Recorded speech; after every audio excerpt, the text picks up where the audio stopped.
Reka mbanze ngusuhuze ukurikiye Tekinika, nizere ko uherereye hose umeze neza.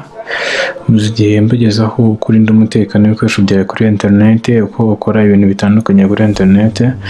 Uyu munsi ngiye kukwereka uko wakoresha email itari iyawe, ukaba ushobora gukonfirima ukaverifayinga account ugiye gufungura nko kuri Facebook, ugiye gufungura ku rundi rubuga udakoresheje email ya nyayo. Ni ukuvuga ngo iyi email nshyashya ndi kukwereka uko ubona uyikoresha wakira, ntabwo ushobora kuyikoresha wohereza. Reka dutangire.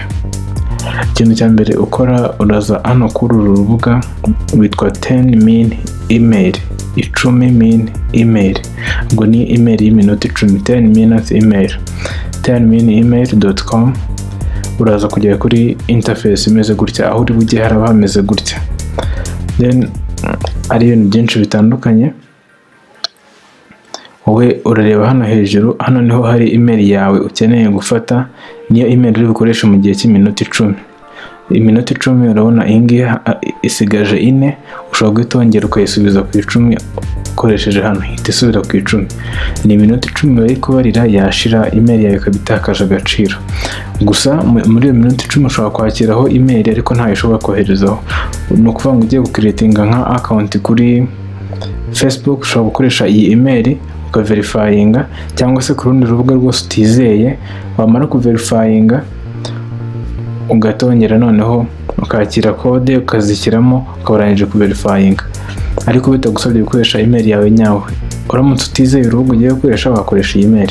Reka nkwereke uko ubikora. Urabona nk'iyi email hano isigaje iminota 9, muri iminota 9 ni ukuvuga ngo dushobora kwakira email zose ziri buze kuyiganaho. Nitukanda hano kuri aka kabuto, ni ukuvuga ngo ni ukuyikopiya. Ukayikopiya email dukopiye, ngiye koherezaho ubutumwa, turete tubona ko bwaje hano koko.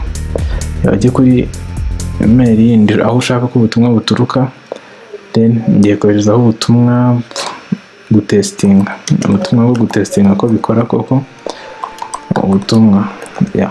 Then twohereze kugira ngo turebe gusa ko ubutumwa bukora koko. Turebe hano niho ubutumwa buraza, hano hari your inbox is empty. Tutegereze gato turebe kuko biri buze. Urabona ko ubutumwa bwaje gutestinga, aho buturutse ni hano. Ubukanzeho uhita ubusoma bwose. Hano uyu nguyu niwo buturutseho, iyi ni subject yabwo cyangwa se umutwe wabwo. Ubu ngubu ni ubutumwa bwa nyabwo. Ni ukuvuga ngo haramutse harimo na link ushobora kuyikandaho ukaverifayinga ikintu ushaka gukoresha. Uku niko ukoresha email itari iyawe, ukayikoresha mu minota 10. Ukaba ushobora kuverifayinga ikintu cyose ushaka gucreatingaho account, ukaba ushobora kuyikoresha wakira email iturutse ku muntu runaka, ariko ni ukumenya ko ntabwo wayikoresha wohereza. Iyi email wakiriye ni ukuvuga ngo ushobora kuyireba gusa cyangwa ukayisiba, ariko ntabwo ushobora kuyisubiza. Ngo iyi ngiyi ikoreshwa mu kuverifayinga gusa. Murakoze gukurikirana iyi video. Ubutaha nzabereka uko ushobora gukoresha nimero itari yawe ukaverifayinga WhatsApp, ugakoresha nka nimero yo muri Amerika ariko ukaverifayinga WhatsApp yawe, then ugakomeza abantu bakajya bakubona kuri iyo nimero ariko mu by'ukuri atari iyo nimero yawe. Mukore subscribe, musharing ku nshuti zanyu, mubwire n'abandi baze barebe.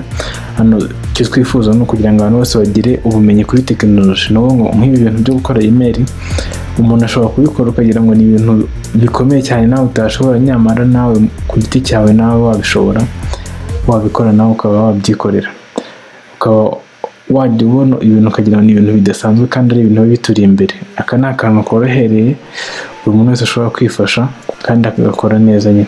Uramutse ufite ikibazo gisiga muri comment, turaza kugufasha.